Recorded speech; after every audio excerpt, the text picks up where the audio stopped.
Hey team, wanted to give you an update. If you've seen the last few videos, you know that I've been in Olympic Valley, California for the Broken Arrow Trail Festival and finishing with crewing Adrian McDonald for Western States. And sandwiched in between these two races is a new trail running festival called TrailCon. And we attended that Tuesday and Wednesday. Today is Friday, the Friday after Broken Arrow weekend, leading into Western States, and I'm just finishing up my third shakeout run after Broken Arrow Triple Crown. More on that in a minute. Feeling pretty good, other than I got a little bit of a cold. I think it's what I call a race-induced cold, where it kind of zapped my immune system. Having not raced for a while, it kind of blew out the cobwebs. So let's talk about Broken Arrow as I sniffle and the butterflies flying around me. Like I mentioned, I did the Triple Crown at Broken Arrow, and the Triple Crown consists of Friday ascent, which was originally supposed to be 3 miles and 3,000 feet of vertical. They shortened it due to wind at the top, and they shortened it to 2 miles and 1,800 feet of climbing. Saturday, 46K. It's 2 loops of 14 miles with 4,000 feet of climbing in each loop, and then culminating with Sunday's 23K, which was also the Golden Trail Series premium race with all the pros there. Be sure you watch that live stream. It's a great race, and you can see the course on it. So it's a great, true mountain course, the kind of mountain running I like. And the 23K on Sunday was one 14-mile loop with those 4,000 feet of climbing. And my goal for this Triple Crown coming in was to podium within my age group for the Triple Crown category, which I did. I was second. More on that in a minute. And then within each individual race, I wanted to be top 10 within my age group. Again, counting everybody doing the individual races. No, not everybody's doing the Triple Crown. Most people are just doing one individual race, and I wanted to be top 10 within those individuals doing each one of the races. So I did accomplish that as well. But within this,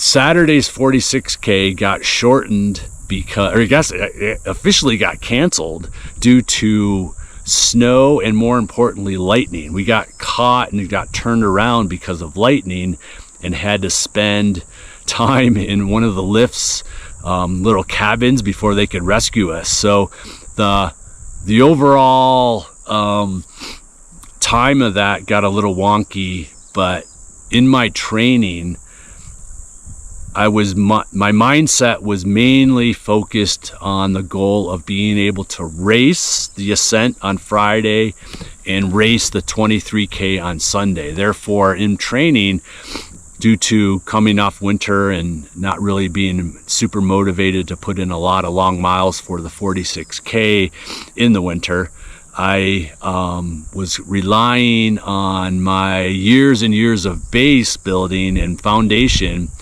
to get me through that 46K, because in training I had a total of 2 runs of 3 hours, no more, which is good for the 23K, but for 46K, which was over 6 hours in length, 3 hour runs was just simply not enough. But I felt amazing. And within this goal, I went back to my strict low carb fueling strategies and nutrition this past 6 months, and I wanted to see how my legs did on, again, going back to what I've been doing for the last 20 years of really being a low carb athlete and low carb training and fueling. And I'll get into more of this once I get home and have more capabilities of better video, better editing. But spoiler alert, I probably during the 46K, I took in less for 6+ hours than most people are now putting in per hour. with this Carvolution. But we'll get into that. And again, this is just more of my personal experimentation. I don't always train my athletes as low carb strategies for their training. It does take a lot of discipline, and but it's something that works well for me, and we'll get into that later if you guys are interested. So anyways, I'm rambling a little bit. So I did accomplish my mindset goals of being able to race the Ascent on Friday, and then really race the premier race on Sunday of the one loop. And my one loop on Sunday was the fastest of my 3 loops, which is what I want to accomplish. And again, that goes into not only evaluating the fueling strategy. My legs felt so good throughout the whole 3 days. And again, that goes with just having 2 3-hour runs for that 46K race. So more on that next week. But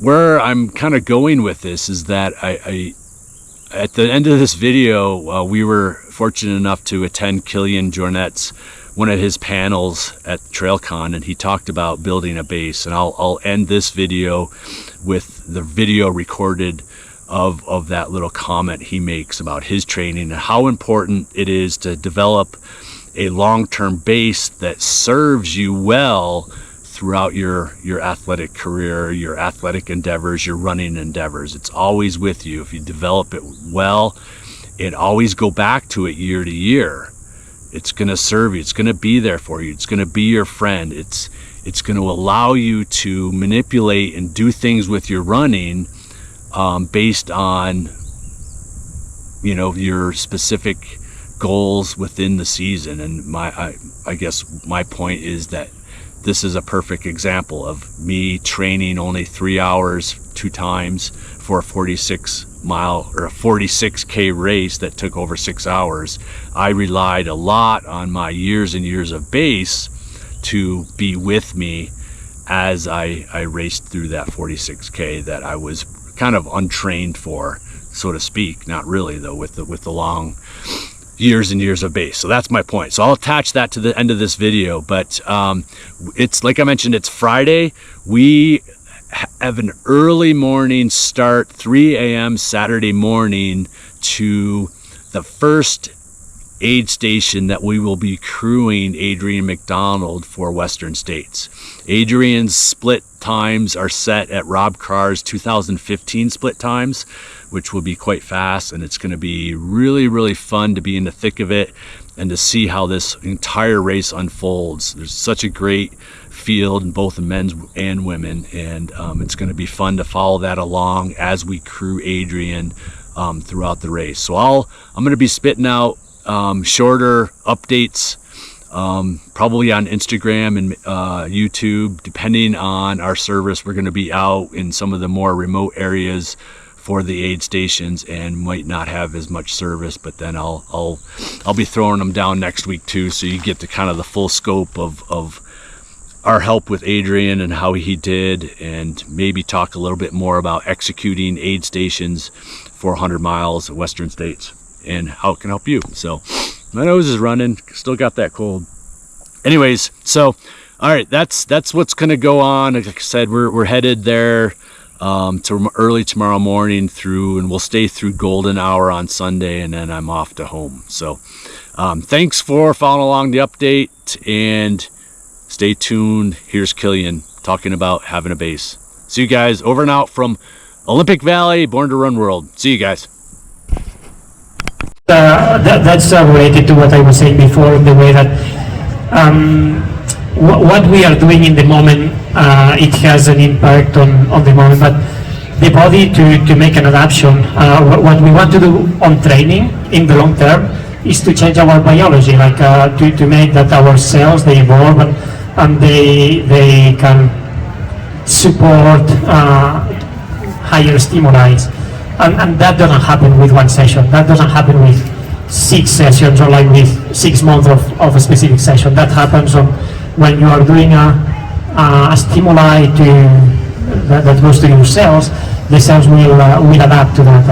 and that will make adaptations over time, and this creates an inertia, and that you can see, for example, if you cut a tree and you see like the rings of the tree, the last ring of the tree, if you look at the specifics of that, will not have the influence of the climate of that year or the environmental conditions of that year, but of the previous years. So it's because these stimuli, external stimuli, internal stimuli, are creating a response in a cellular level that